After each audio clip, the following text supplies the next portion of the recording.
Okay, and we'll start with an overview. So what is triage? Most people have heard of triage probably in a medical sense. Has anybody heard triage in another sense? Medical sense, yeah. Okay, right.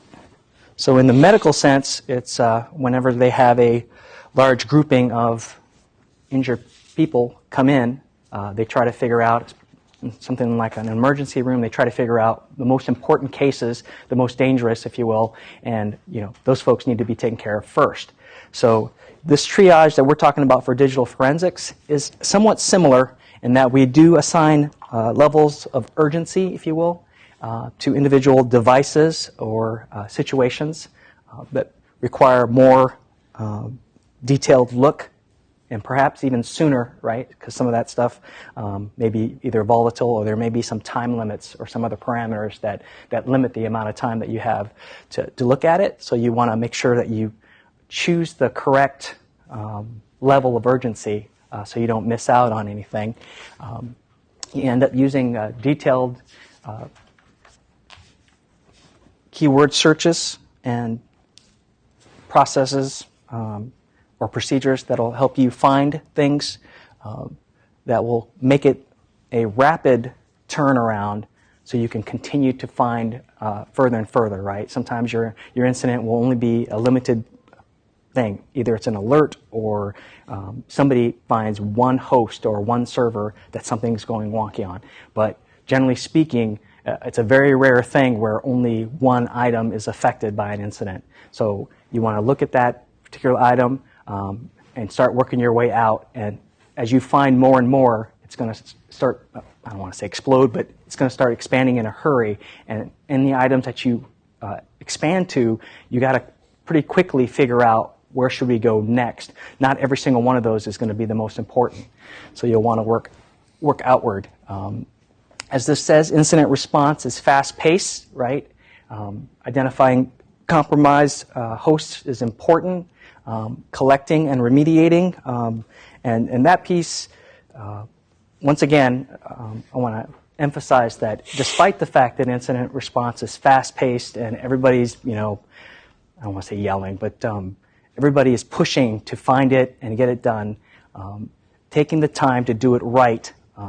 Keep in mind, once again, keeping the integrity of the evidence in mind as you go along, right? Everything's going to be, when this kicks off, everything's going to be moving very fast, very rapidly, but keep that in the back of your mind that what you need to do is keep the fact that this may end up going to court or the evidence needs to be used against somebody. Make sure that the speed and the pressure of getting this done quickly does not overtake the understanding that in the end, right, your digital forensics and this incident response has to have everything in line so it can be used if necessary. So the goals of triage, right, pretty obvious, kind of, right, quickly identify the indicators of compromise.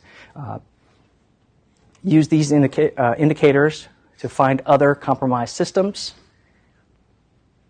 right? And some of this will take a little bit more time, right? It's not as easy as just opening up a system and kind of just looking at some stuff. So some of it will require in-depth analysis, right?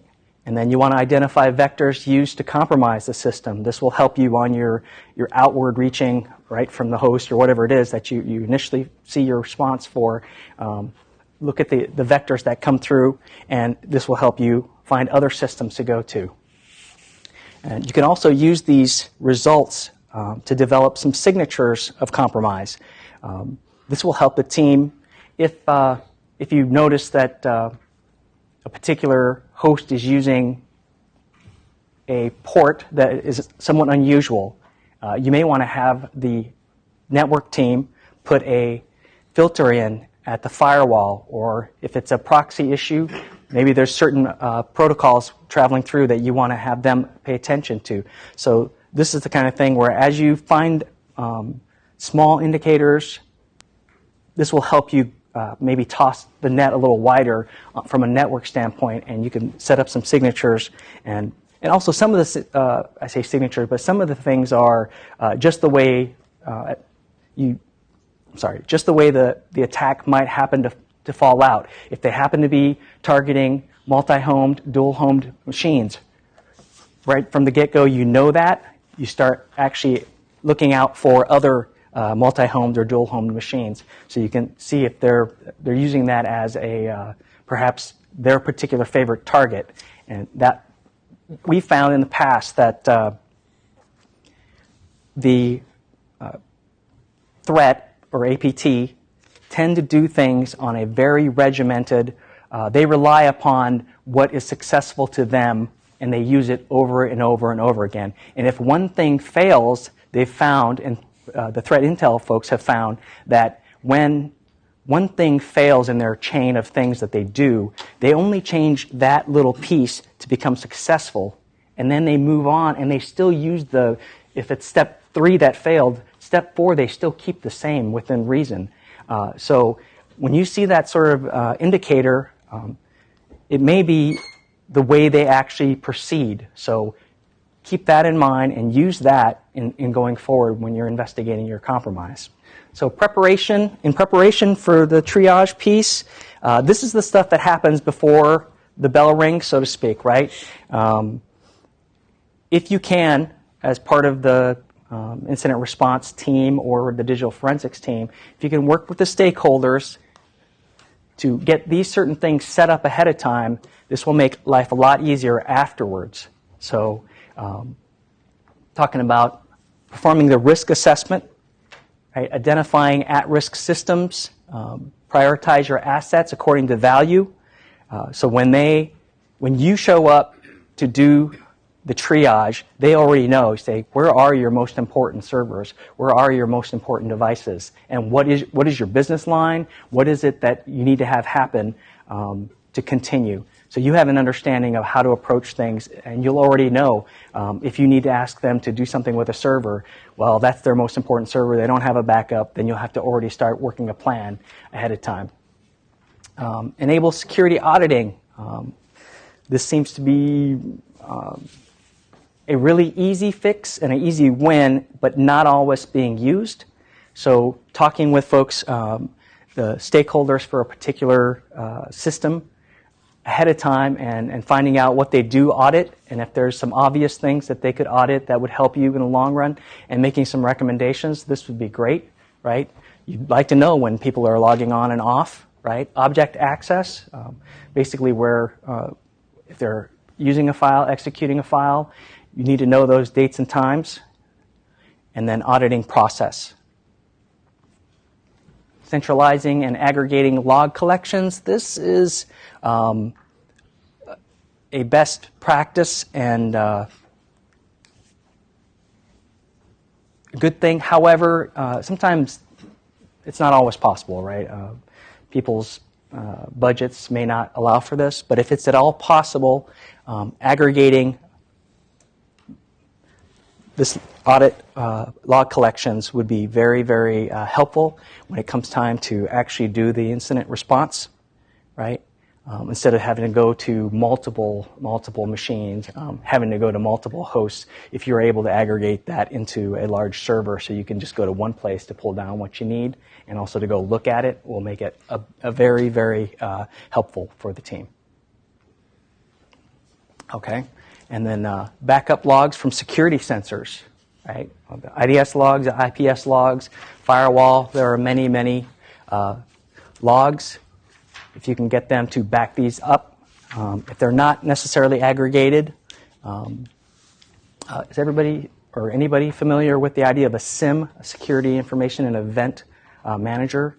So this is a device that takes information from multiple sources, like the firewall, the IDS, and things on the first bullet there, and they put them all in one usable or one visible.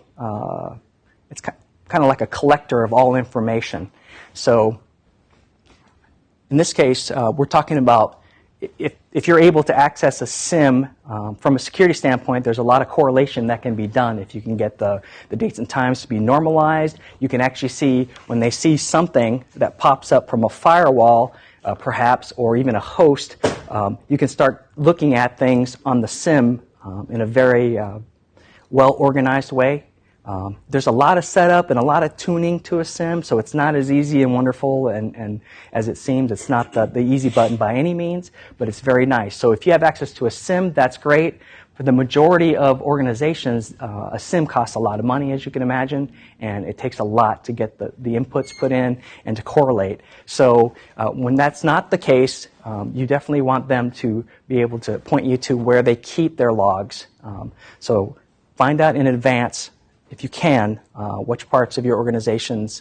In this case, most of that will be your network team, right? Your IDS, firewall, IPS stuff, and find out how much logging time they actually have that's active and how much that gets archived, and then you'll have an idea of what you're looking at. You also want the backup logs, or to back up logs from the other servers, right? Your proxy servers or HTTP. If you use FTP, your VPN. If a lot of people work from home nowadays, right? If you telecommute at all, does anybody telecommute periodically here? Yep. So how do you guys access your work networks? VPN. VPN, right? Okay. Yep. So if that's the case, you want records of who's logging in, when, right? Because some of the things that, as a red teamer, we used to do was we used to try to find legitimate accounts, right? If we could find a VPN account that was legit, they can't see what we're doing because it's a tunnel that is encrypted, so you can't see what's happening. And so now it's a perfect way into a network. So those are the kinds of details you want to have kept, and you'd want an understanding of how where that's kept before your team arrives, and that way you can access it as quickly as possible during your triage portion of it. SMTP, is mail. So, of course, that's email, basically, right? So you want to find out how much of that they keep and where they keep that. So establishing hash sets, right? Integrity snapshots. This is where some of them call it a gold image or a gold build, right? Master images of things. You want to have as close to the most current gold build as possible, because a lot of times what you're looking for is the difference between what is normal and what's happening excuse me, to a particular box. So you don't want to have to go look for these gold images in the middle excuse me, in the middle of an incident. You do want to know about these things ahead of time, so you talk with the folks, the stakeholders who own these, the IT department that sets these up, and find out where they are ahead of time. VMware machines, virtual machines rather. VMware is a particular vendor of virtual machines, but if you're using virtual machines, maybe the snapshots that they use as the baseline, and then of course the workstation base images is kind of what you're talking about when you talk about a base image or a gold image, because most servers don't have a specific set baselines set up right from the get-go. Those are pretty tailored as they set those up, right? So you want to work with your stakeholders to ensure the network and your attached systems are mapped out well and up to date. This is a rather difficult thing to do for the most part. I asked yesterday who has a well mapped out network that they're aware of, and I don't think we had very many people. We had some partial or pretty close, but as best as possible, it's kind of, we talked a little bit yesterday about where to place a sniffer in the network, right? You can't place it correctly or the best place possible if you don't have a good understanding of how that network is set up. So you want to get with the stakeholders. I would say periodically, because this is a living document, if you will. There's new machines added, there's old machines removed, new servers, maybe they changed the configuration of your network. So you want to stay on top of these things, right? The network diagrams. So this list of systems, the assigned IP address, right? The host names, the computer names, and the system users, those are going to be changing. So I want to point out a little something that's very, very important to remember. This list of IP addresses, you want to make sure and double check and maybe even triple check that those IP addresses are the correct IP addresses that you're going to be doing this incident response on and doing the forensics on. Because if you go remotely and go internationally and you hit somebody else's IPs, somebody else's country's IPs, and you start doing things to them, this would be a major concern, right? Whenever we do red teaming, pen testing, we make sure our scope of IP addresses is absolutely correct, because we do not want to start scanning somebody or doing some of this stuff that the digital forensics piece of anything on a machine that you don't have permission to touch. It may seem rather benign at first, but you don't know what the international laws may entail, and certain organizations may be very upset if you reach out, if you will, reach out and touch one of their machines from across the country, across the globe, and do this. So getting this information right, the IP addresses and the domains that you're authorized to reach out and do forensics on, and to do some of the scanning and the other things that you'll want to do, is vital. So remember that going forward. When you get this and the bell rings and everyone's in a hurry and they just throw some numbers at you, make sure you go and double check that and get with the stakeholders. Some of this ahead of time would be great, right? That's why during the preparation phase, you want to be able to get these numbers and verify it with them. And even when you have them and you show up, you verify again, because things change within your network. But just remember that going forward, when you do remote collection, right, any of that stuff, and actually even on-site, you don't want to mess anything up. If they have a certain section that's highly sensitive, you don't want to accidentally go and tip over a server.